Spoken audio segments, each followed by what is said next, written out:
अस्सलाम वालेकुम जी। आज लास्ट टॉपिक स्टार्ट करते हैं फिडल क्राफ्ट डिसाइलेशन का और फिर इलेक्ट्रोफिलिक एरोमेटिक सब्स्टिट्यूशन रिएक्शंस ख़त्म हो जाएंगी। फ़ाइन। अच्छा, उससे पहले जो फिडल क्राफ्ट एल्काइलेशन था उसके अंदर कुछ मैंने यहाँ पर मार्क की थी। आपकी होमवर्क कह लें, आप होम असाइनमेंट्स हैं, मतलब this is you have to do. Fine. तो इसके लिए ये आप देखें, प्रॉब्लम 17 18 एंड 17 19। वेल, इसके अंदर आपने प्रिडिक्ट करनी है प्रोडक्ट अगर तो कोई बन सकती हैं इन रिएक्शन से। 4 रिएक्शंस गिवन हैं। इसके अंदर भी आपने प्रोडक्ट प्रिडिक्ट करनी है किससे क्या बन सकती है। रिएजेंट्स गिवन है, डिज़ायर्ड प्रोडक्ट किससे क्या बनाओगे, और इस प्रॉब्लम के अंदर कैसे सिंथेसाइज करोगे आप ये वाले कंपाउंड्स को। बेंजीन डेरिवेटिव्स हैं, इजी से हैं, तो this is what you have to do. Okay, once again अगर स्क्रीनशॉट लेनी है, नहीं तो ये वाली बुक आपको इजीली अवेलेबल होती है।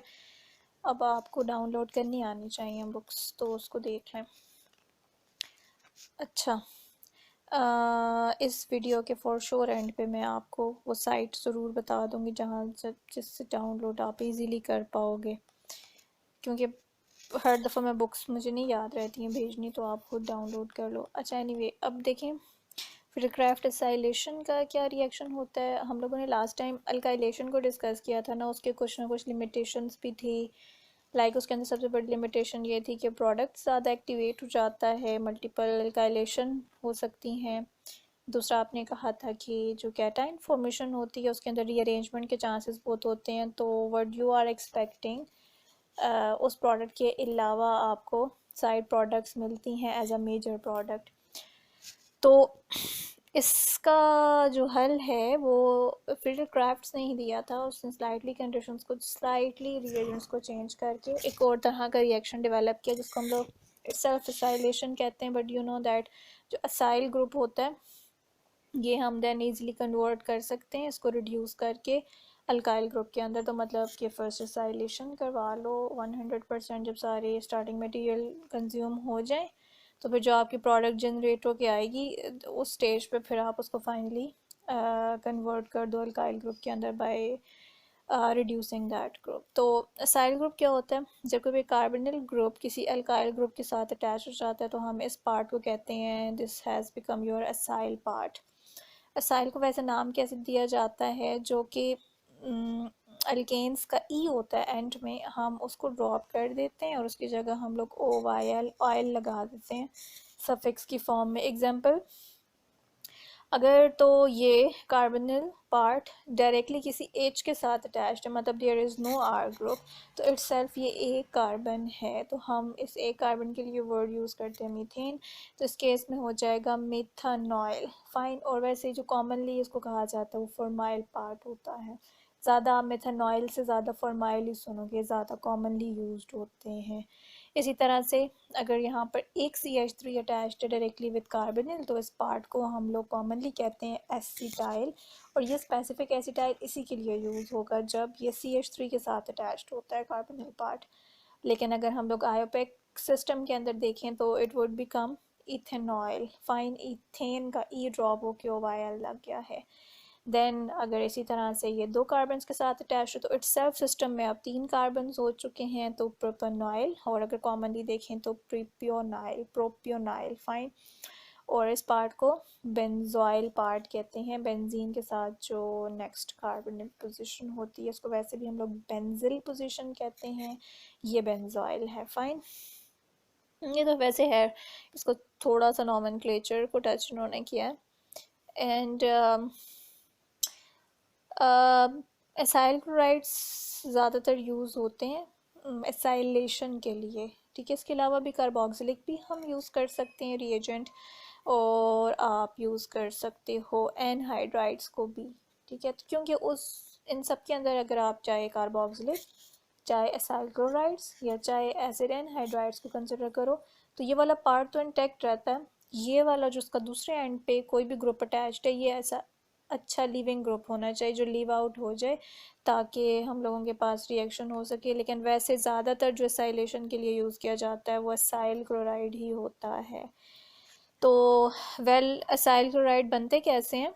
इजी है। अगर आप देखो, आपको उसके अंदर आधी झलक नज़र आ रही है कार्बोक्सिलिक एसिड की, और उसके साथ जो OH था उसकी जगह Cl आ चुका है। तो क्लोरीनेशन के लिए अच्छा रिएजेंट होता है thionyl chloride, SOCl2। Fine, this is your thionyl chloride. इसको जब आप कार्बोक्सिलिक के साथ ट्रीट करते हो तो ये OH ग्रुप निकल जाता है, यहाँ पर असाइल क्लोराइड की फॉर्मेशन हो जाती है, सल्फ़र डाइऑक्साइड की फॉर्मेशन होती है, और बन जाता है एक HCl।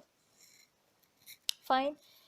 तो this is how your acyl chloride is prepared. But आपका मेन फोकस्ड होना चाहिए कि हाउ फिटिल क्राफ्ट असाइलेशन वर्क्स। तो उस केस में देखें, बेंजीन एरोमेटिक प्लस आप ले रहे हो असाइल हेलाइड, और इसके अंदर हम ज़्यादातर यूज़ भी कर रहे होते हैं असाइल क्लोराइड जी को। जैसे हम लोगों ने फिटिल क्राफ्ट अल्काइलेशन के अंदर ये देखा था कि आपको कोई लुइस एसिड चाहिए होता है जो कि रिएक्शन को कैटालाइज कर रहा होता है, तो इस केस में भी हम लोगों को चाहिए होता है।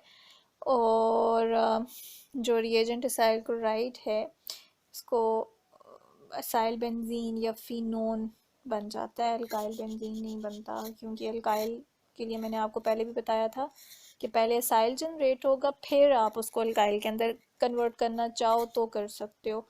तो अगेन एलुमिनियम क्लोराइड का हम सहारा लेंगे, और ये इसको टर्न करेगा एक अच्छे इलेक्ट्रोफाइल के अंदर कॉम्प्लेक्स फॉर्मेशन करके, और फिर आपको ऐसा एक प्रोडक्ट एसाइल बेंजीन या फेनल कीटोन मिल जाएंगे।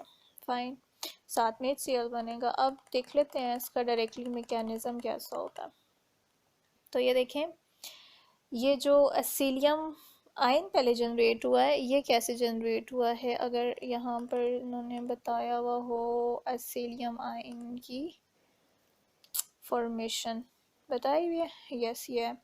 एसिलियम आयन कैसे बनता है? सबसे पहले तो acyl chloride plus your Lewis acid aluminium chloride, जैसे पहले रिएक्शन था सेम वैसा ही है। यहाँ पर ये अपने इलेक्ट्रॉन्स को डोनेट करेगा एल्यूमिनियम पे, एल्यूमिनियम बिहेव कर रहा है एज ए लुइस एसिड, ये बिहेव करेगा एज ए लुइस बेस, और यहाँ पे आपको एक कॉम्प्लेक्स फॉर्मेशन मिल जाएगी इस तरह से, जहाँ पे क्लोरीन ने अपने इलेक्ट्रॉन्स कोऑर्डिनेट कर दिए हैं, डोनेट कर दिए हैं एल्यूमिनियम को। एल्यूमिनियम के ऊपर नेगेटिव चार्ज आ चुका है एंड क्लोरीन पे पॉजिटिव चार्ज डेवलप हो चुका है। ये कॉम्प्लेक्स इक्विलिब्रियम में होगा किसके साथ? इसके साथ कि एल्यूमिनियम अब प्रॉपरली क्लोरीन को अपने साथ अटैच करवा ले। इसका क्या मतलब है कि क्लोरीन ने फर्स्ट ऑफ ऑल जब अपने इलेक्ट्रॉन्स लोन पेयर को डोनेट किया था एल्यूमिनियम पे, तो अभी इसने अपना कार्बन के साथ बॉन्ड नहीं तोड़ा था फर्स्ट स्टेज में, लेकिन क्लोरीन के ऊपर पॉजिटिव चार्ज आ चुके हैं, मतलब एक इलेक्ट्रोनेगेटिव स्पीशी मजीद डेफिशिएंट हो चुकी है। तो it would be much easier कि अब ये जो कार्बोनिल के साथ अपना बॉन्ड इसने शेयर किया हुआ था वो इलेक्ट्रॉन्स को ले ले और प्रॉपर फॉर्मेशन हो जाए AlCl4 नेगेटिव की, और पीछे आपके पास यहाँ पर जो स्पीशी रह जाएगी इसको हम कहते हैं एसिलियम आयन, मतलब RC डबल बॉन्ड O। और अब कार्बन के ऊपर पॉजिटिव चार्ज आ रहा है क्योंकि कार्बन और क्लोरीन का बॉन्ड ब्रेक हो चुका है। Now this acylium ion is stabilised, मतलब इसके अंदर ये चांस नहीं है कि ये वाला कार्बन प्राइमरी नेचर का है, माइट भी ये रीअरेंजमेंट कर दे, ऐसी कोई चीज़ क्यों नहीं हो सकती है? क्योंकि अगर आप यहाँ पर देखो रेजोनेंस की कंडीशन फुलफिल हो रही है, कार्बन पॉजिटिव है डेफिशिएंट, और इसके डायरेक्टली नेक्स्ट डोर जो आपको एटम नज़र आ रहा है वो ऑक्सीजन है जिसके पास लोन पेयर ऑफ इलेक्ट्रॉन है। तो ये इसको स्टेबलाइज कर सकता है बाय डोनेटिंग इट्स इलेक्ट्रॉन, और ऑक्सीजन के ऊपर पॉजिटिव चार्ज आ जाए। ठीक है, तो कि ये कम स्टेबल होता है इस फॉर्म के अंदर क्योंकि इलेक्ट्रोनेगेटिव स्पीशी नहीं बेयर करती है पॉजिटिव चार्ज, बट समहाउ ये दोनों फॉर्म्स एक दूसरे के साथ रेजोनेट करती रहती हैं। तो मतलब रेजोनेंस का मतलब ये है कि ये स्टेबल स्पीशी है as compared to the simple जो अल्काइल केटाइंस बने थे उनके मुकाबले में एसिलियम आयन ज़्यादा स्टेबल होता है। एसिलियम आयन जब आपने जनरेट कर लिया फिर तो आगे इशू नहीं है, बेंजीन उसके ऊपर सिंपली आके सब्स्टिट्यूशन रिएक्शन में जो फर्स्ट स्टेप होता है मतलब न्यूक्लियोफिलिक एडिशन, उसको इसने करना है। न्यूक्लियोफिलिक एडिशन के बाद आपको पता है सिग्मा फॉर्मेशन हो जाती है, सिग्मा कॉम्प्लेक्स। तो जब बेंजीन ने इसके ऊपर अटैक किया, एक दफ़ा पॉजिटिव चार्ज यहाँ पर आ रहा है, दैन रेजोनेंस स्टेबलाइज्ड है, यहाँ पर अपीयर होगा, फिर यहाँ पर अपीयर होगा। तो ये 3 डिफरेंट स्ट्रक्चर्स आपको दिए हुए हैं। मतलब ये जो आप इसको इस तरह के ब्रैकेट्स के अंदर लिखते हो, इट मीन्स कि इसकी डिफरेंट 3 फॉर्म्स थी जिनको इन लोगों ने कन्वर्ज करके एक फॉर्म के अंदर रिप्रेजेंट करने की कोशिश की हुई है। फाइन। उसके बाद क्या होगा, जिस कार्बन के ऊपर आप सब्स्टिट्यूशन करवाते हो, ठीक उसी का जो प्रोटॉन होता है वो कॉन्जुगेट बेस आके एब्स्ट्रैक्ट कर लेती है और एरोमेटिसिटी रीगेन हो जाती है। जैसे इस केस के अंदर, जैसे आप हर ही केस के अंदर ये पढ़ते आए हो, तो AlCl जो क्लोरीन होता है Cl वो प्रोटॉन ले लेता है, HCl की फॉर्मेशन कर देता है, और AlCl3 कैटलिस्ट के तौर पे काम कर रहा था, तो ये रीजनरेट हो जाएगा और आपको अब जो स्पेशी मिलेगी, this would be your acyl benzene. Finally ketone एक तरह से आप कह सकते हो अल्काइल फिनाइल कीटोन है, या एसाइल बेंजीन की फॉर्मेशन हो रही है, लेकिन ये इस फॉर्म के अंदर रिलीज़ नहीं करता प्रोडक्ट जो हमें चाहिए होती है। ठीक है, फ्री एसाइल आपको नहीं मिलता, तो एक थोड़ा सा स्टेप और करना पड़ता है इसको इन चीज़ों से बचाने के लिए। वो क्या होता है कि हम कॉम्प्लेक्सेशन करते हैं प्रोडक्ट की। जो प्रोडक्ट कॉम्प्लेक्स है यहाँ पर, उसको आपने ब्रेक करना है हर सूरत वाटर डाल के। वेल इस बात का मतलब क्या हुआ, देखें ये आपने जो acyl benzene at the first stage generate की है plus HCl plus aluminium chloride. अब एलुमिनियम क्लोराइड क्या है, this is a very good Lewis acid, और यहाँ पे आपको पता है कि इस सिस्टम के अंदर अभी फ़िलहाल कोई और लुइस बेस नहीं है सिवाय इस ऑक्सीजन के। तो ये ऑक्सीजन डोनेट कर देता है अपने इलेक्ट्रॉन पे, इसके साथ आपको इस तरह का एक प्रोडक्ट कॉम्प्लेक्स मिल जाता है। This was not word you are seeking. आपको ये चीज़ नहीं चाहिए थी, आपको फ्री फॉर्म के अंदर प्रोडक्ट चाहिए थी इस तरह से। तो इसके लिए ज़रूरी है कि इसके जो साइड प्रोडक्ट्स बने थे वो सम हाउ इसके साथ कोई इंटरेक्शन ना करें। इंटरेक्शन ना करने के लिए ज़रूरी है कि हम इनकी फॉर्म में चेंज कर दें, अदरवाइज़ तो ये करेंगे। तो फिर हम यहाँ पर इसके लिए बहुत सा वाटर ऐड करते हैं प्रोडक्ट में। जब वाटर ऐड कर देते हैं तो एलुमिनियम की सॉल्ट्स बन जाते हैं, वो आपके प्रोडक्ट से फिर इजीली सेपरेबल होते हैं, उनका कोई इंटरेक्शन नहीं रहता। वेल यहाँ पे अब आपको एक और बात पता चलेगी कि इसका मतलब ये हुआ कि एलुमिनियम क्लोराइड जो आपने इनिशियली एज अ कैटलिस्ट डाला था, वो कैटलिस्ट के तौर पर अब मज़ीद बिहेव नहीं कर सकेगा, क्योंकि आपने इसको रीजनरेट तो ये हो गया, कैटालिटिक फंक्शन इसने कर दिया, बट उसके बाद आपने इसको ख़ुद क्वेंच कर दिया, आपने इसको ख़त्म करने के लिए वाटर डाल दिया। It is no more available in the form of aluminium chloride, बल्कि उसका सॉल्ट बन चुका है अब। तो इस वजह से हम लोगों को जितना आप अपना सबस्ट्रेट ले रहे होते हो उतने ही इक्विवेलेंट्स आप एलुमिनियम क्लोराइड के भी लेते हो। ठीक है, 1:1 रेशो के अंदर लेके चलना होता है, क्योंकि हर एक के बाद ये हमने ज़ाया करना है। जैसे इसने प्रोडक्ट रिलीज़ करके दिया तो ये दोबारा कैटालिटिक साइकिल में एंटर नहीं हो पाएगा। This is a good point two remember. Further एक और बात हम ये कहते हैं कि जो इलेक्ट्रोफिलिक फिडल क्राफ्टिसाइलेशन होती है, इसके अंदर जो आप इलेक्ट्रोफाइल यूज़ कर रहे हो एसिलियम आयन वाला, तो उसके साथ जो एलुमिनियम टेट्राक्लोराइड का आयन था, if I can show you यहाँ पर, ठीक है, दो के ये दोनों दूसरे के साथ रेजोनेट कर रहे हैं, लेकिन आप देख सकते हो इसका काउंटर आयन था वो यहीं पर है, और इसका कहीं ना कहीं थोड़ा बहुत इंटरेक्शन रहता है। मतलब ये एक आयन पेयर की फॉर्म में एग्जिस्ट कर रहे होते हैं, कॉम्प्लेक्स सा बना हुआ होता है, और ये बल्कि है ओवरऑल। तो इसकी वजह से जो पैरा सब्स्टिट्यूशन होती है वो ज़्यादा प्रिवेल करती है। इस बात का क्या मतलब हुआ, इस बात का ये मतलब नहीं हुआ कि जब आपने एक दफ़ा एसाइलेशन करवा ली और फिर आप दोबारा एसाइलेशन करवाओ तो वो पैरा पे जाएगी। नो, आपको पता है ये वाला ग्रुप इट सेल्फ इलेक्ट्रॉन विथड्राइंग है, हम इसकी बात नहीं कर रहे हैं। हम ऐसी कोई बेंजीन ले लें, फॉर एग्जांपल यहाँ पर अगर मेथल ग्रुप होता ऑलरेडी, ठीक है, और उसके बाद आप उसकी मज़ीद एसाइलेशन करवाना चाह रहे होते, तो दो ऑप्शन थे ना, इस मेथल के कोरिस्पोंडेंस में या तो ऑर्थो जाता या पैरा जाता। तो ऑर्थो नहीं जाएगा क्योंकि इट सेल्फ ये बल्कि है, तो ये वाला जो इलेक्ट्रोफाइल है ये पैरा पोजीशन पे जाएगा। तब जब अगर बेंजीन के ऊपर कोई ऐसा सब्स्टिट्यूएंट अटैच्ड है जो ऑर्थो पैरा डायरेक्टिंग हो, तब की बात कर रहे हैं हम। तो इसकी बल्कनेस की वजह से अगर तो कहीं पर भी ये ऑप्शन हो कि पैरा या ऑर्थो सब्स्टिट्यूशन होनी है, असाइलेशन होनी है।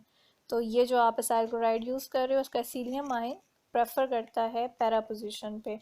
एग्जांपल है यहाँ पर भी दी हुई है, एथिल बेंजीन के प्रेजेंस में जब आप करोगे, now this is the alkyl part and you know this कि ये ऑर्थो पैरा डायरेक्टिंग होता है, तो ऑर्थो प्रेफर नहीं होगी बल्कि पैरा वाली प्रेफर होगी because of the huge size और बल्कनेस ऑफ दिस रिएजेंट। तो ये दोनों चीज़ें आपने ऐड करनी है। फाइन, एल्यूमिनियम क्लोराइड अगर जस्ट लिखोगे तो प्रोडक्ट इस फॉर्म में नहीं रिलीज होगी, कॉम्प्लेक्स बनेगा, प्लस आपको वाटर डालना है।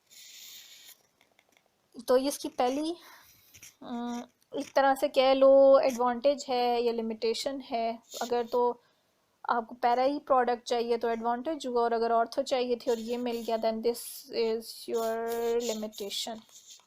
तो एक और जो इसका अट्रैक्टिव फीचर है एसाइलेशन का वो क्या आ जाता है, वो ये है कि अच्छी बात है कि ये सिस्टम को मज़ीद डीएक्टिवेट कर देता है।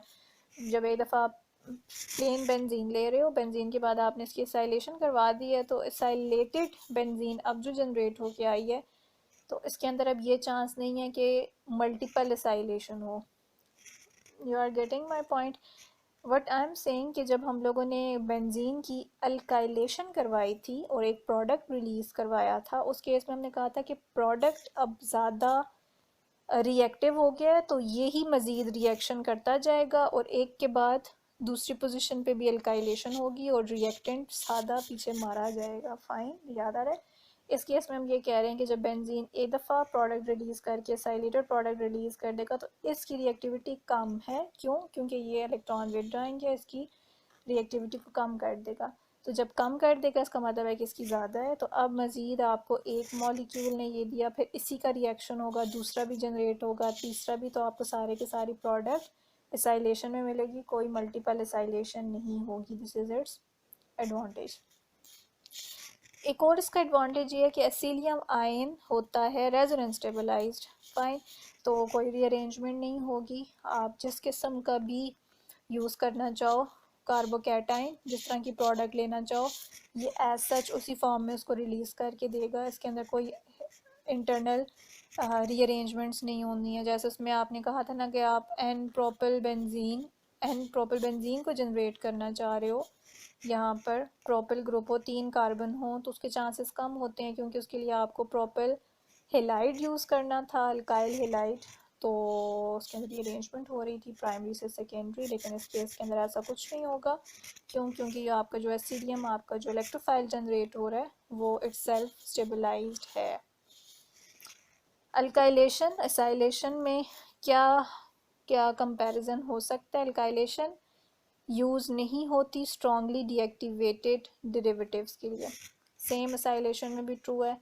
सिंपल बेंजीन हो या हेलो बेंजीन हो या एक्टिवेटेड ही हो तो ही उसके ऊपर एसाइलेशन काम करती है। सो ये तो दोनों में कॉमन है। इसके अंदर कार्बोकैटाइन इन्वॉल्व होता है और अल्काइलेशन में रीअरेंज प्रोडक्ट्स आ सकती हैं। यहाँ पर जो आपको कार्बोकैटाइन मिलेगा वो रेजोनेंस स्टेबलाइज्ड एसिलियम आयंस होंगे और वो रीअरेंजमेंट नहीं करते हैं। एक और जो इन दोनों के अंदर एक बड़ा फ़र्क है कि पॉली अल्काइलेशन बहुत बड़ा प्रॉब्लम होता है और acylation forms a deactivated acyl benzene और डीएक्टिवेटेड फर्दर रिएक्ट नहीं करती है। फाइन। अच्छा, इससे मिलता जुलता दो कि आप लोगों का जो नेक्स्ट चैप्टर शुरू होगा नेक्स्ट, उसके अंदर रिडक्शन ऑक्सीडेशन ही आप पढ़ोगे, तो माइट भी हम ये वाला रिएक्शन फिर डिस्कस करें, या हो सकता है अब मैं डिस्कस ना करूं क्योंकि मैं इसको यहीं पर डिस्कस करना चाह रही हूँ। द रीज़न इज़ दिस कि हम ऊपर बार बार कह रहे हैं कि आपको एसाइलेटेड बेंजीन मिलेगी और हम इसको कन्वर्ट कर सकते हैं अल्काइल पार्ट में। तो वो हम जिसके थ्रू करते हैं उस रिएक्शन का नाम होता है क्लीमेंजन रिडक्शन। फाइन, जिसके थ्रू हम लोग अल्काइल बेंजीन की फॉर्मेशन कर देते हैं। कैसे कर देते हैं? फर्स्ट स्टेप तो वैसा ही है जैसा भी आपने देखा कि बेंजीन के आपने एसाइलेशन करवाई है, जो भी आप रिएजेंट यूज़ कर रहे हो ना, ये दो, और उसके बाद आपको अपीयर होके मिल रही है acylated benzene. Fine, now if you want to have alkylated benzene, तो इसमें जाने के लिए हम फर्दर क्या करते हैं? रिडक्शन करने के लिए आप लेते हो HCl एक्वस फॉर्म के अंदर और प्लस हम लोग ले लेते हैं जिंक। जिंक जो आप यूज़ करोगे ये होगा अमलगेटेड जिंक, मतलब ये है कि जिंक की कम्बिनेशन हम लोग किसी मरकरी के सॉल्ट के साथ यूज़ करते हैं। नाउ ये दोनों रिएजेंट मिलके zinc, amalgamated zinc plus HCl, ये कार्बोनिल को कन्वर्ट कर देगा अल्काइल पार्ट के अंदर। There is no more C double bond हो, ये रिड्यूस हो गया और आपको CH2 मिथाइलिन नज़र आ रहा है इसकी जगह। तो इस तरह से अब ये इसको आप क्या कहते हो, दिस इज़ अल्काइलेटेड पार्ट और ये साइलेटेड पार्ट था। ओके यहाँ पर देखें वही एग्जांपल उन्होंने डिस्कस की है कि हम लोग कैसे एन प्रोपल बेंजीन ही ले सकते हैं।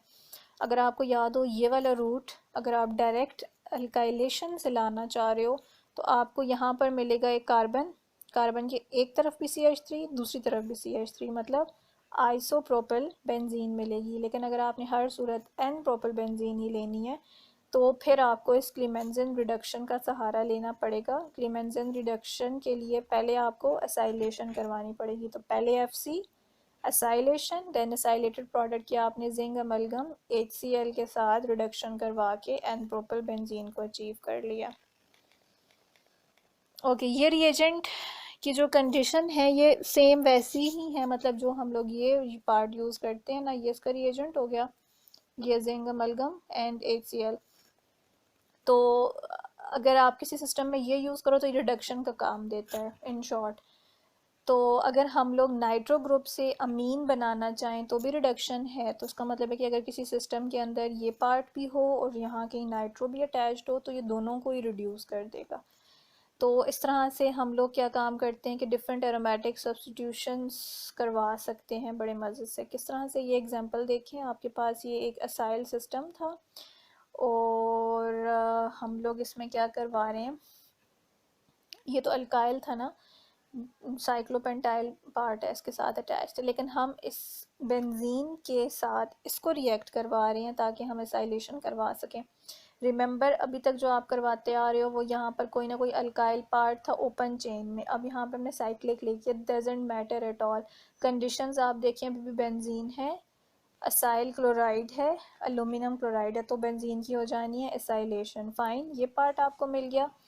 फिर हम लोग इसकी करवाते हैं निट्रिक एसिड और सल्फ्यूरिक एसिड के साथ ट्रीटमेंट, तो क्या होगा, असाइल पार्ट अपने मेटा पोजीशन के ऊपर इन रिएजेंट्स की वजह से नाइट्रो ग्रुप को इम्पार्ट कर देगा। फाइन, अब हम क्या करते हैं, जिंक अमलगम को और HCl को यूज़ करते हैं तो वो इसको भी कन्वर्ट कर देगा CH2 के अंदर और इसको कन्वर्ट कर देगा NH3 के अंदर। दोनों पार्ट हो गए यहाँ पर आप देख सकते हो रिड्यूस्ड।